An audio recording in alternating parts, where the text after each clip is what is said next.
막강한 우리 농수산물을 알아맞히는 세상의 모든 농수산물 퀴즈 새농퀴. 안녕하세요. 퀴즈 내는 성우 한희정입니다. 같은 내 얼굴은 예쁘기도 하지요. 눈도 반짝 코도 반짝 입도 반짝반짝. 이걸 많이 먹으면 미인이 된다는 얘기 종종 하는데요. 그런데 느낌만 그런 게 아닙니다.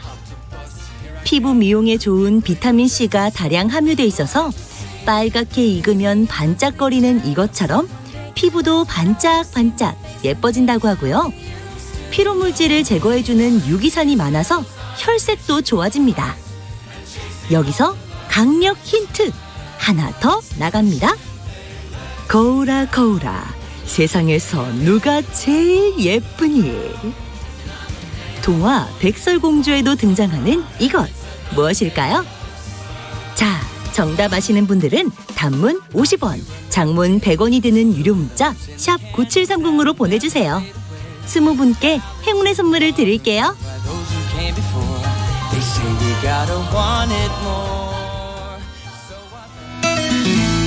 KBS 라디오. 농수산 뉴스로 이어갑니다. 한국농어민신문 이진우 기자 전화 연결합니다. 안녕하십니까? 네, 안녕하십니까? 네, 조생종 벼 가격으로 가장 먼저 매입 가격 결정되는 여주 철원 신곡 매입 가격이 확정됐다고요? 그렇습니다. 이 전국적으로 가장 먼저 매입 가격이 결정되는 곳이기도 하고요. 또 가격도 전국 최상위를 기록하는 곳이어서 매년 주목을 받고 있는 곳들인데요. 경기도 여주시의 농협조공법인에서는 최근 진상 품종의 매입 가격을 1kg당 2,250원, 그러니까 40kg 조곡 포대당으로는 9만 원으로 확정을 했습니다. 이 진상이라는 품종은 지난 2017년부터 여주시에서 전용 출시권을 획득한 품종이면서 지역의 대표 고품질 쌀 품종으로도 통하는데요. 어쨌든 전년 8만 천 원보다 11%가량 상승한 선에서 가격이 정해졌습니다.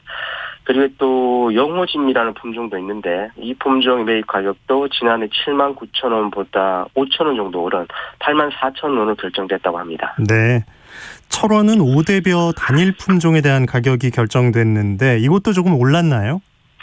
그렇습니다. 이 조생종 벼로서 이제 철원 특화 품종이 바로 5대벼인데요.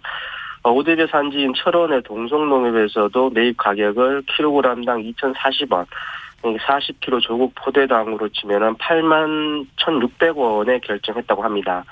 이것도 전년보다 11%가량 높은 수준인데요.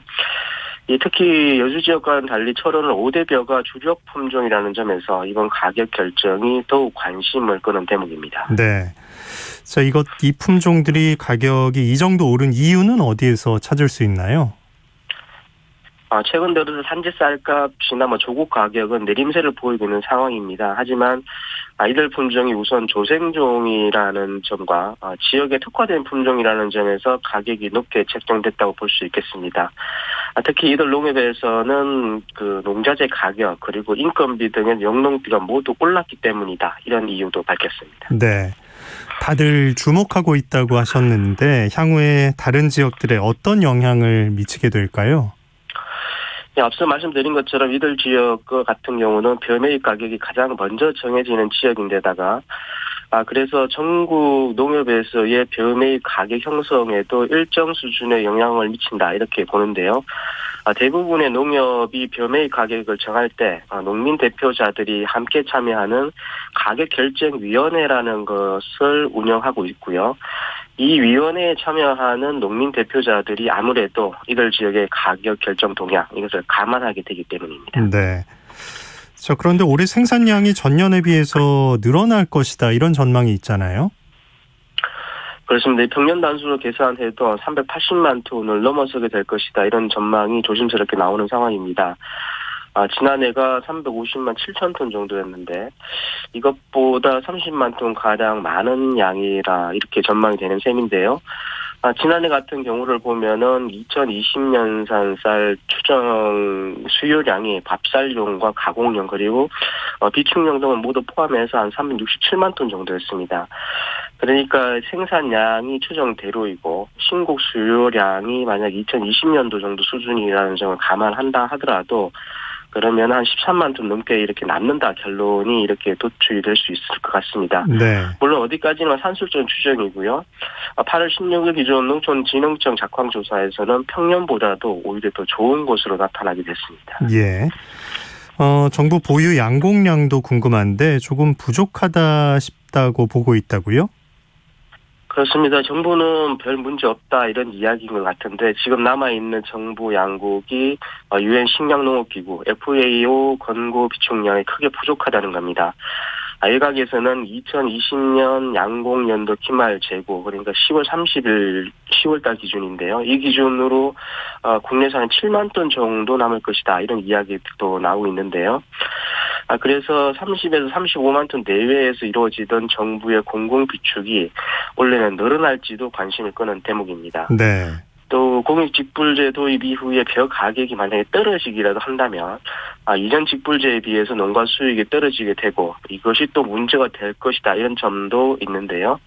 이런 것들을 종합해서 2021년 쌀 수급 대책이 나오지 않을까 기대를 해봐야겠습니다. 네. 자, 낚시어선에 탈 때 승선 신고를 해야 하는데 이걸 QR코드로 명부 등록을 할 수 있는 방법이 나왔나요? 그렇습니다. 이게 낚시 관리 및 육성법에 따라서 낚시 어선이 출항하기 전에는 낚시 어선업자 그냥 선장이 되겠습니다. 성선할 선원은 물론이고 낚시객의 명부를 출입항 신고기관의 장에게 제출하게 되는데요. 이렇게 신고를 하지 않거나 거짓으로 하면은 6개월 이하의 징역 또는 500만 원 이하의 벌금에 처해지게 됩니다.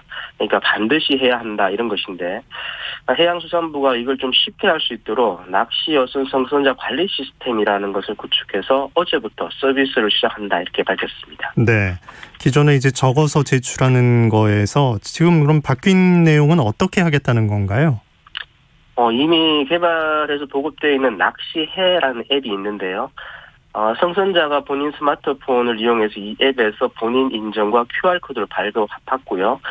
이걸 성선할 때 선장의 본인 스마트폰으로 이 QR코드를 스캔을 하게 되면 성선자 명부에 자동으로 입력이 된다고 합니다. 요즘 식당 같은 곳이나 편의점 같은 곳에 가면은 코로나 QR코드를 입력하는 게 있는데 그거 같은 방식인데요. 네. 손쉽게 이용 가능하니까 낚시객분들께서도 한번 좀 사용해 보시면 좋을 것 같습니다. 네. 농수산 뉴스 한국농어민신문 이진호 기자였습니다. 고맙습니다. 감사합니다.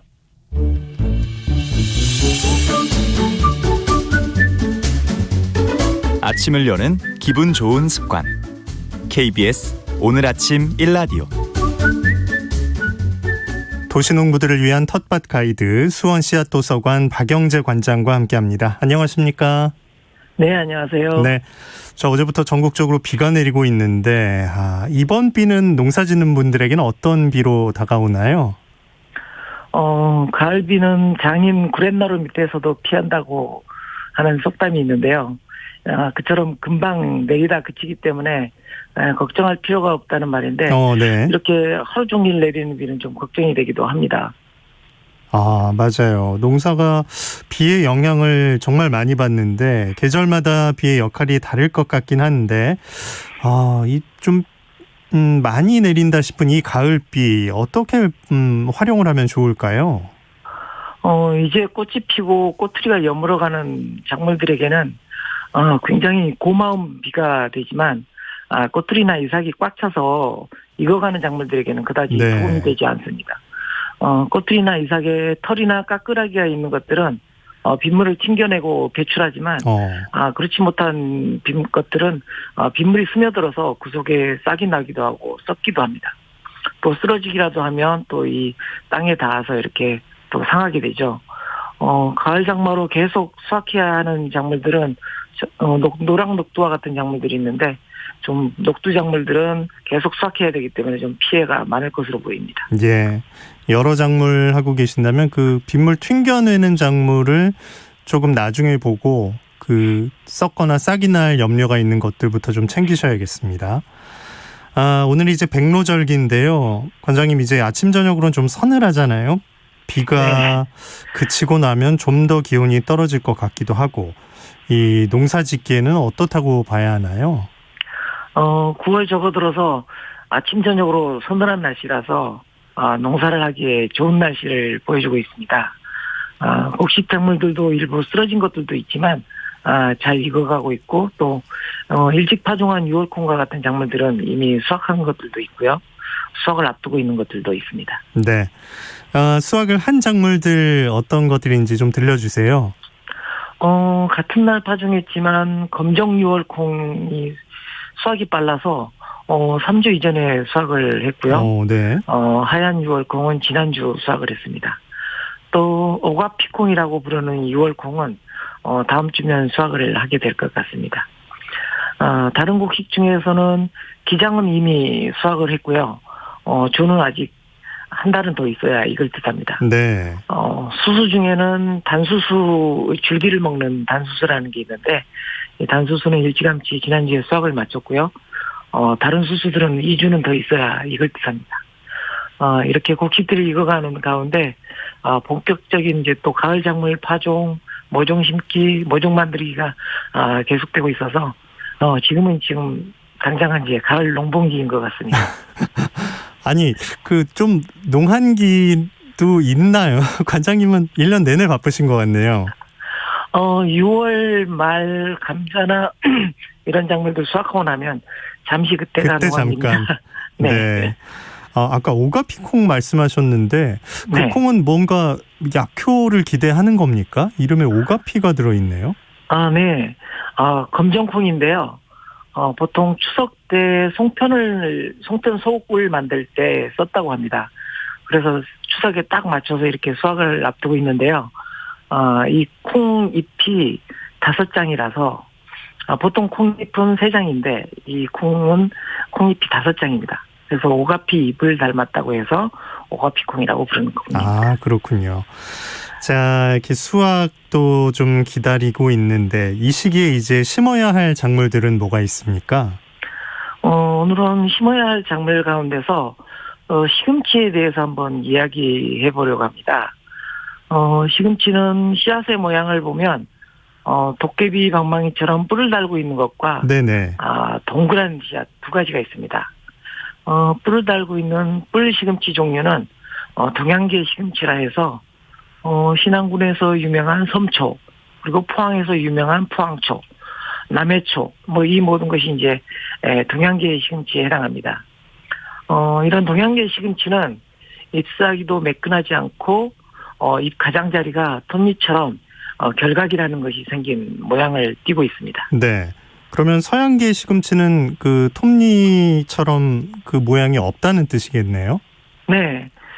비파 모양으로 이렇게 매끈한 잎 모양을 하고 있고요. 섬초와 포항초 시금치 중에서 으뜸으로 여기는 것처럼 우리는 동양계 시금치를 선호해왔다고 합니다. 하지만 씨앗이 뾰족해서 이 동양계 시금치의 경우는 파종할 때 씨앗끼리 엉켜서 이런 기계를 이용한 파종은 힘들게 되는데요. 네네. 그래서 요즘은 뾰족한 뿔을 갈아서 동그랗게 만든 다음에 파는 이렇게 씨앗도 나와 있기 때문에 종자를 구매하실 때 뒷면 내용을 잘 보시고 동양계 시금치인지 서양계 시금치인지 구분하셔서 이렇게 구매를 하셨으면 합니다. 네. 원산지가 서남아시아 파릉국에서 들어왔다고 하는데요. 그래서 파릉국은 아마 이제 인도나 중동 지역으로 이렇게 알려져 있는데요. 그래서 이 시금치 이름도 옛날에는 파릉이라고 이렇게 불렀다고 합니다. 네. 조선 선비들의 글 속에는 잎의 모양이 너무 예뻐서 옷깃을 장식하고 싶다는 이야기도 나올 정도로. 야, 선비들은 걸 또 장식용으로 생각을 했었네요. 아니 그런데 그 뾰족한 씨앗을 갈아서 심어도 큰 영향이 없을까요? 괜찮습니까? 시금치에 씨앗에 나와 있는 뿔들은 참새라든지 새들이 못 먹게 하기 위해서 이렇게 네. 장신구처럼 달고 있는 거라 그 부분이 갈려 있어도 안에 있는 씨앗은 상하지 않습니다. 네. 야, 그걸 또 편리하게 이제 심기 위해서 그걸 갈아내서 또 공급하는 업체도 있는 거군요. 예.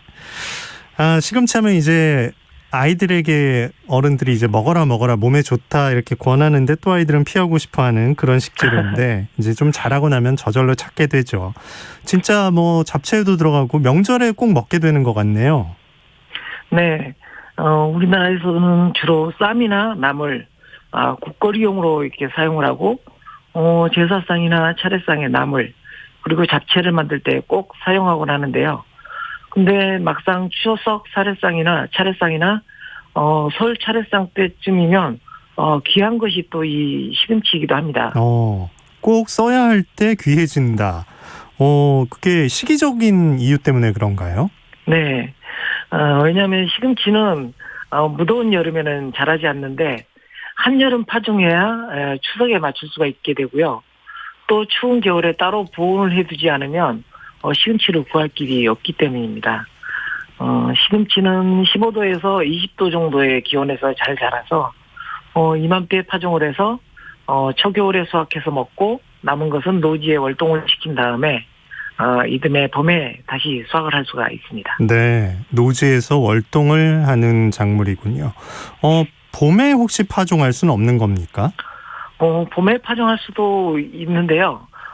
봄에 파종하면 시금치가 꽃대를 올리는 시기이기 때문에 그래서 씨앗을 맺기 때문에 오랫동안 이렇게 수확을 해서 먹을 수가 없습니다. 가을에 성장한 시금치가 뿌리 쪽에 양분을 비축한 다음에 로제트 형태로 땅바닥에 바짝 이렇게 붙어서 추위를 견디고 월동을 하게 되는데요. 추운 곳에서도 잎은 얼어서 노랗게 변하더라도 겨울을 이기고 봄에 다시 새잎이 돋아서 이렇게 성장을 합니다. 네네. 그 겨울을 날 때 모양을 로제트 형태라고 부르는군요. 네, 장미 로즈 모양이죠. 예, 장미 모양으로 땅바닥에 찰싹 붙어 있어서 추운 겨울을 나는 겁니다. 네. 이런 파른국에서 왔다고 하는데 우리 땅에서는 또 겨울을 난다. 좀 많이 적응을 했다 이렇게 느껴지는데 잘 자랄 수 있는 조건을 뭐라고 봐야 합니까? 시금치는 서남아시아 원산지와 같은 토지를 좋아하기 때문에 거기가 보통 사막이나 이런 지형이라서 알칼리성 토양이거든요. 그래서 밭의 환경이 산성이 아닌 중성에 가까워야 잘 자랍니다. 텃밭에서 이것을 확인하는 방법은 땅을 파보아서 지렁이가 사는지를 확인하는 것입니다. 지렁이들은 산성 토양에서는 살지 못하기 때문에 지렁이가 있다면 시금치를 파종해도 좋을 정도의 토양 환경이라고 보시면 됩니다. 지렁이가 없다면 제거름이나 석회거름 또는 이제 계란 껍질을 곱게 부순 것을 뿌리고 흙과 잘 섞어준 다음에 파종하는 것이 좋습니다. 네. 여기서 또 제거름을 쓰게 되네요. 주위에 숯불구이 식당과 꼭 미리 얘기를 해두셔야 되고 계란 껍질도 잘 모아둬서 꼭 활용을 해야겠어요. 최근에 시금치 가격이 조금 비싸게 느껴져서 장보기 걱정된다는 분들이 많이 계신데 내가 시금치 농사를 한번 지어볼까 이런 분들도 계실 것 같습니다. 초보 농부 입장에서 시금치는 키우기 어떤 작물인가요? 쉬운 작물에 속합니다. 네. 그리고 또 이 시금치 농사의 부분에 주의해야 될 부분들은 대부분의 작물들은 토양 내에 있는 곰팡이, 버섯, 효모와 같은 토양 미생물들과 이렇게 공생관계를 맺고 있는 편인데요. 작물들이 광합성을 해서 이들 토양 미생물들에게 포도당을 나눠주고 토양 미생물들은 토양 여기저기에 산재되어 있는 미네랄들을 작물에 가져다주는 서로 도움이 되는 이런 공생관계를 맺고 있습니다. 하지만 이 시금치는 이런 토양 미생물들과 공생관계를 맺지 않는 것으로 아주 유명합니다. 따라서 밑거름을 충분히 해서 밑거름의 힘으로 재배하는 것이 시금치라고 생각을 해야 합니다. 네. 씨앗을 파종하기 전에 또 씨앗을 물에 반나절 정도 또는 이제 하루 정도 이렇게 담궈뒀다가 파종하면 발화율이 일정해서 이렇게 좋습니다. 예. 넓은 밀항을 만들어 이렇게 줄뿌림으로 씨앗이 겹치지 않게 파종하면 일주일에서 열흘 정도면 떡잎이 먼저 나오는데 그 모양이 마치 그 만세를 부르는 것처럼 이렇게 떡잎이 나옵니다. 네. 잎들이 떡잎이 나와서 서로 겹치면 본잎이 이제 나와서 이렇게 서로 겹치게 되면 솎아주기를 해서 최종적으로는 15에서 20cm 정도의 간격을 유지해서 키우게 됩니다. 그렇군요. 그러면 거기서 이제 어느 정도 있으면 수확이 가능할까요?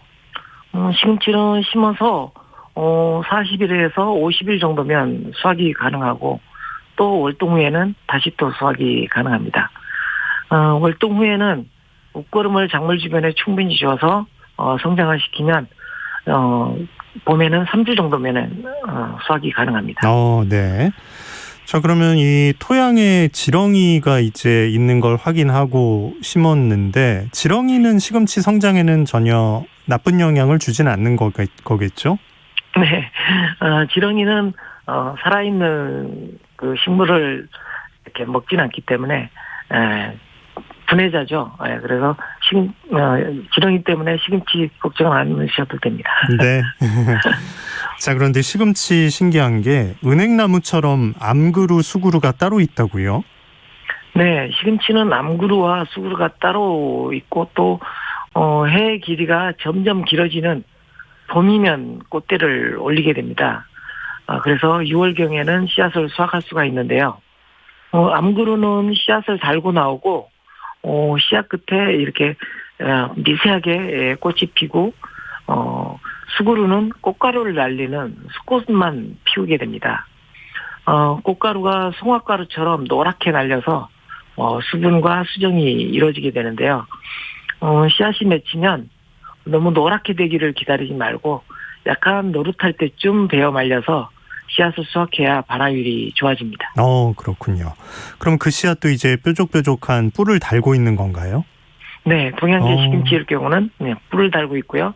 서양계 시금치일 경우는 동글동글한 게 이렇게 맺혀 있습니다. 네. 김경숙님께서 시금치 맛있는데 요즘 너무 비싸서 들었다 다시 놓습니다 하셨고요. 9555님 저희 애청자신데 시금치 생식 어떻습니까? 이렇게 물으셨어요.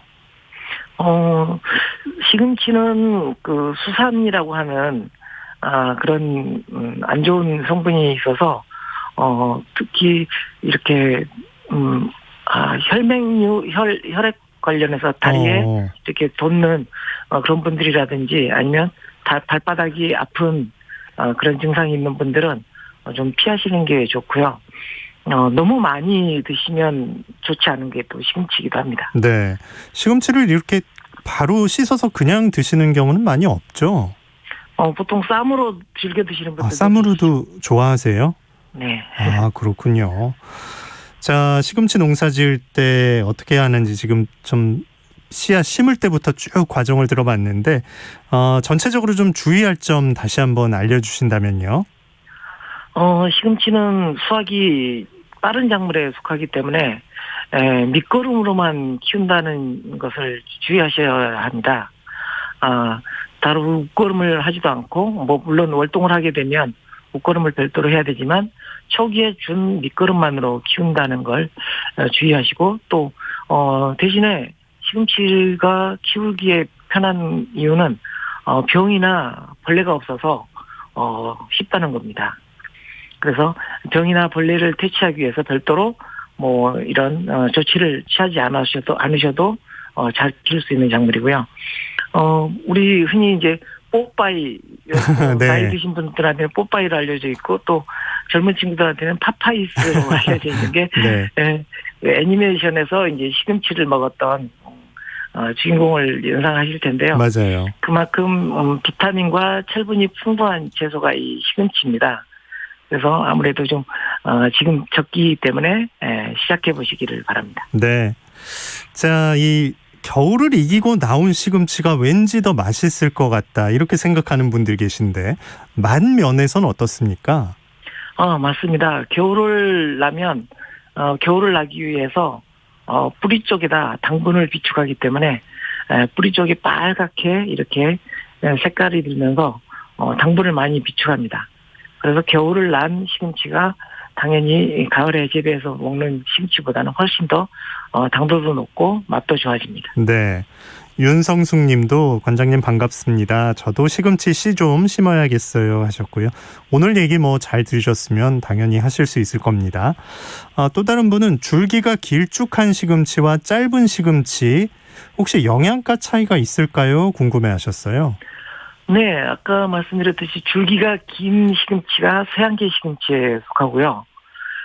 그리고 줄기가 잎자루죠. 잎자루가 짧은 몽탁한 시금치가 동양계 시금치에 속합니다. 잎 모양뿐 아니라 길이로도 이제 판별을 할 수 있군요. 네. 네. 맛도 이 길쭉한 서양계 시금치보다는 동양계 시금치가 당도도 높고 이 씹는 식감도 굉장히 좋기 때문에 우리나라에서는 동양계 시금치를 선호하는 편입니다. 맞아요. 정말 단맛을 분명히 느낄 수가 있죠. 예. 또 김수현님은 지렁이 징그러워서 이런 말씀도 하셨고요. 김미진님은 고마운 지렁이 흙이 기름져지지요. 보기엔 징그럽지만요 하셨어요. 자, 4694님 얘기 좀 같이 들어보겠습니다. 요즘 같은 아파트 동의 어머님과 밭일 다니고 있는데요. 지난주에는 쪽파 심고 비에 쓰러진 파도 잘라서 다듬고 고구마 줄기도 잘라서 다듬고 매주가 바쁩니다. 그래도 덕분에 많이 배우고 감사하게 농작물 먹고 있어요. 박영재 관장님 말씀을 밭일하면서 늘 되새기게 되네요. 함께 오래오래 해주세요 하셨습니다. 이런 말씀 들으시면 보람이 있으시겠어요? 정말 감사드립니다. 근데 뭔가를 늘 이제 알려주시니까 주위에서 이런 고맙다는 얘기 많이 들으시죠? 네, 문자도 많이 오고요. 전화번호를 알고 이렇게 통화를 통해서 물어보는 분도 많으십니다. 그럼 진짜 뭐 하나라도 더 알려주고 또 좋은 씨앗 있으면 또 드리고 싶은 마음도 생기실 것 같습니다. 제안이 하나 들어왔는데요. 김수현님, 9월 아욱은 문 닫고 먹는다는데 아욱 이야기도 해주세요 하셨어요. 아욱은 네. 기르기에 어떻습니까? 아욱도 기르기에 굉장히 쉬운 작물에 속합니다. 근데 이제 수확법을 모르시는 분들이 많아서 다음 시간에 한번 아욱에 대해서 한번 다뤄야 되겠네요. 수확 부분을 좀 더 알려주고 싶은 얘기가 많으신 거군요. 기대하겠습니다. 네. 자, 오늘 텃밭 가이드 수원 씨앗도서관 박영재 관장과 함께한 시간이었습니다. 고맙습니다. 네, 감사합니다. 자, 오늘 날씨 어떤지 알아봅니다. 어제에 이어서 궂은 날씨가 계속되고 있습니다. 지금 서울 등 중부지방 또 경북을 중심으로 비가 내리고 있는데요. 앞으로는 영동 북부 지역에 강한 비구름이 발달하면서 하루 120mm 넘는 많은 비가 쏟아질 거라는 예보입니다. 여기에다 강한 바람도 동반되겠는데요. 해안가에 계신 분들은 특히 조심하셔야겠습니다.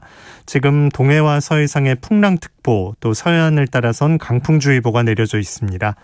오늘 서해안에서는 초속 20m 안팎의 순간 돌풍이 불겠고요. 그 밖에 전국에서도 초속 15m 넘는 강풍이 예상됩니다. 어제보다 기온이 내려가고 또 바람도 더해지면 백로인 오늘 꽤 서늘하게 느끼실 텐데요. 오늘 낮 기온은 서울이 24도, 춘천 22도로 중부지방은 어제보다 2도에서 4도가량 낮겠습니다. 출근 준비하실 때 우산 잊지 마셔야겠고요. 긴 소매 옷이나 가벼운 겉옷도 이제는 챙겨 입으시는 게 좋겠습니다. 오늘 아침 일라디오 함께하고 계십니다. 지금 시각은 6시 45분입니다.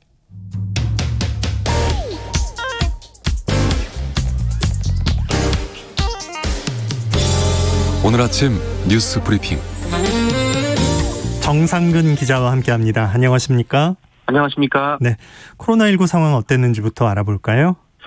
네, 어제 코로나19 신규 확진자 수가 1,375명이 나왔습니다. 전날보다 115명 정도 줄었고요. 또 지난주 월요일 발표된 확진자 수에 비하면 역시 110명 정도 적습니다. 그리고 8월 첫 주 이후 5주 만에 또 가장 낮은 수의 확진자이기도 합니다. 하지만 오늘은 다시 1,400명대에서 1,500명대 확진자가 나올 것으로 보입니다. 수도권에서는 오히려 코로나19가 다시 증가하는 상황인데요. 이 방역당국은 휴가철에 다소 감소했던 수도권 내 이동량이 휴가 복귀 후 다시 증가했다면서 각별한 주의를 당부하고 있습니다.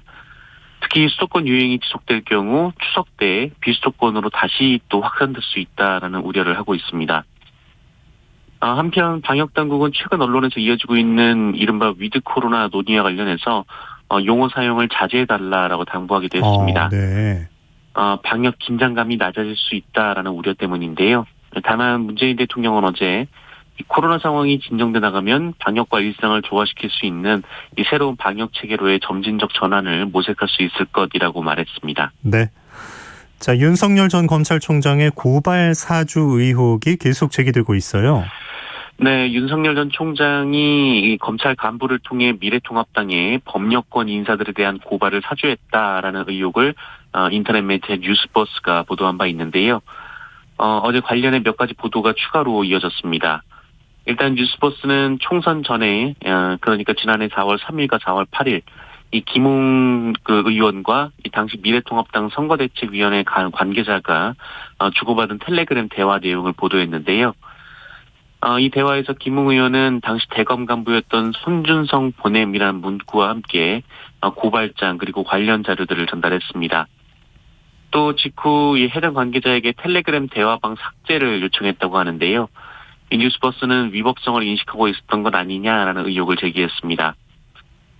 그리고 어제 KBS는 검찰에서 전달한 의혹이 제기된 고발장 중 최강욱 열린민주당 의원 관련 고발장은 넉 달 뒤 실제로 미래통합당이 최강욱 의원을 고발했을 때 작성한 고발장과 거의 똑같았다라고 보도했습니다.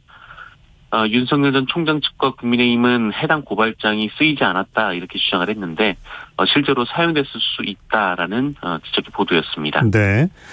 자, 여기 이제 이름이 나온 사람들 뭐라고 해명한 내용들이 있습니까? 네, 일단 손준성 검사는 입장문을 내고 이 고발장을 본인이 작성하거나 이 첨부 자료를 김웅 의원에게 송부했다는 의혹은 전혀 사실이 아니다라고 반박했습니다. 그러면서 향후 근거 없는 의혹 제기와 명예훼손 등 위법 행위에 대해서는 강력한 법적 조치를 취할 예정이라고 강조했습니다. 반면 김웅 의원은 본인에게 들어온 제보와 자료들 대부분은 당에 전달됐지만 문제가 된 고발장은 확인할 길이 없다라면서 여전히 모호한 입장을 밝혔습니다. 그러면서 검찰이 작성했다면 검찰이 밝힐 일이라고 했고요.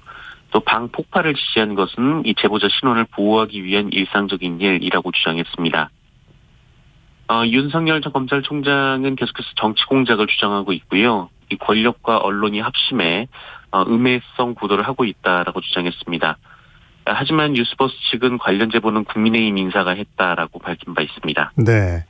국회에선 이 문제로 현안 질의가 있었다고요? 네, 국회는 어제 법무부 장관을 불러서 이 의혹을 어떻게 처리할지 따져 물었습니다. 하지만 이 사안을 바라보는 시각과 해법은 여야가 극명하게 갈렸는데요. 민주당은 윤석열 총장의 총선 개입 사건이라며 철저한 진상규명을 요구했습니다. 반면 국민의힘은 해당 의혹 보도가 허접하다며 여권의 정치 공작이라고 역공을 시도했는데요. 현안 질의를 할 만한 의혹도 아니다라는 야당의 주장에 여당은 뭐가 두려운 것이냐라고 반문하기도 했습니다. 한편 박범계 법무부 장관은 진상규명이 부족하면 수사로 전환하는 것도 고려해야 한다라고 말했습니다. 이 문제는 고위공직자 범죄수사처가 직접 수사할 가능성이 있는데요. 한 시민단체가 이 고발사주 의혹과 관련해서 손준성 전 대검 수사정보정책관 등 4명을 공수처에 고발했습니다. 네. 자, 지난 주말에 더불어민주당 경선이 있었는데 이낙연 후보가 조금 기대한 것보다는 덜 지지도가 나와서 좀 실망한 듯합니다. 대부분의 일정을 취소했다고요? 네, 이 충청 경선에서 이 30%에 미치는 득표율로 이재명 후보에게 완패한 이낙연 후보가 어제 일정을 줄줄이 취소했습니다. 기자회견과 의사협회 간담회는 취소했고 또 국방전문가 지지선언 행사에도 불참을 했습니다.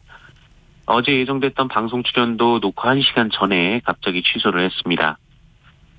이낙연 후보 측은 이유도 밝히지 않은 채 부득이하게 당일 일정을 취소하게 된 점, 이 방송사에 진심으로 사과드린다라고만 밝혔는데요.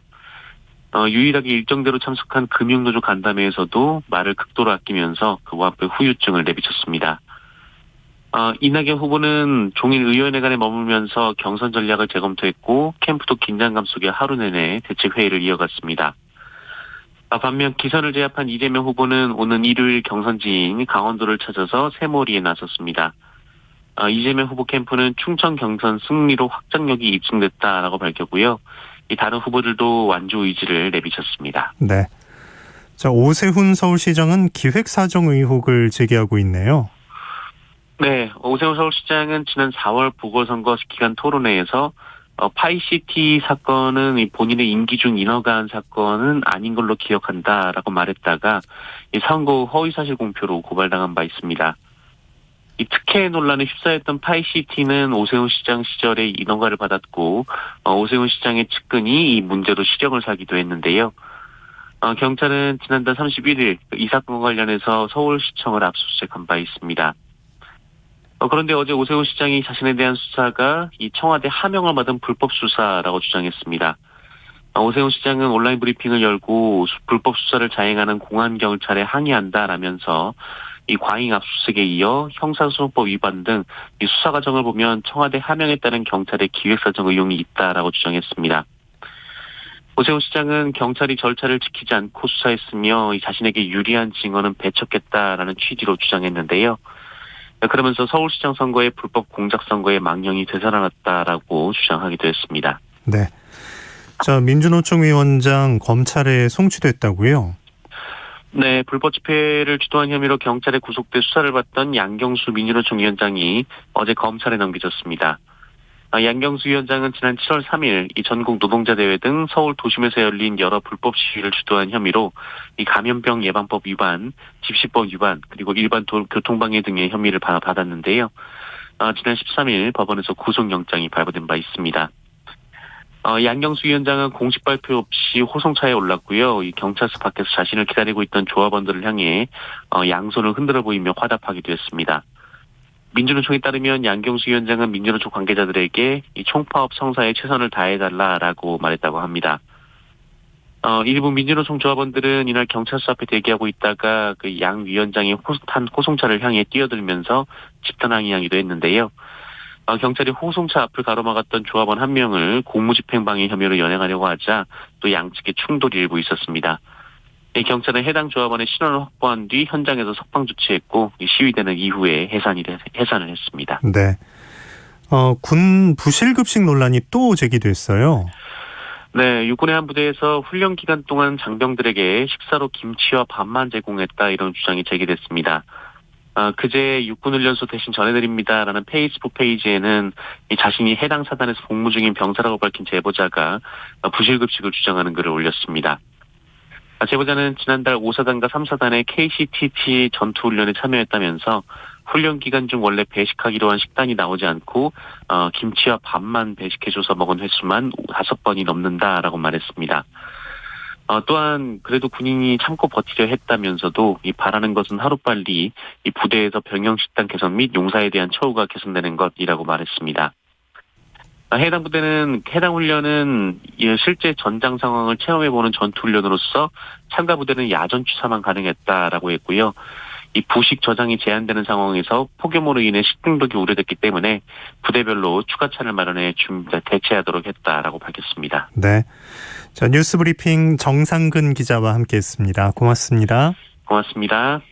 6337님, 충주에 밤새 비가 쏟아지고 있답니다. 농작물이 말라서 비를 기다렸는데 그 마음이 사라지고 마네요. 안타까운 마음 전하셨고요.